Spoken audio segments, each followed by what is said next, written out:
শুভ সকাল। ঘুম থেকে উঠেছি, লজ্জা পাইছে মুখ দেখে ফেলেছি। থেকে উঠেছি, আবার ঘুম পড়ে গেলাম।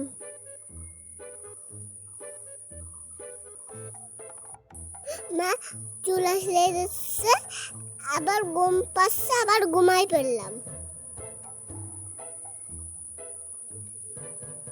আবার উঠে গেলাম,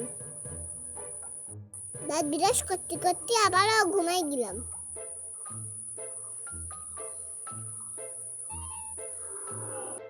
বিটকুর কাছে দেখি যে বাঘ চলাইছে। বাঘকে একটু দিলাম আর আমিও একটু খেলাম। বাঘ খাচ্ছে, আমিও খাচ্ছি। বাঘ আমার দেখছে, বাঘকে আমি দেখতেছি। খাচ্ছে, আমি খাচ্ছি। বাঘ খাচ্ছে, আমি খাচ্ছি। সিংহ চলেছে, সিংহলে অল্প দিলাম। এখন পড়তে বসছি, আর পড়তে বসলাম। পড়তে ভালো লাগলো না, তাই খাতা বন্ধ করে চলে গেলাম ওই বাড়ি। দর দিয়ে পালাই গেলাম। দাদা বাই বাই।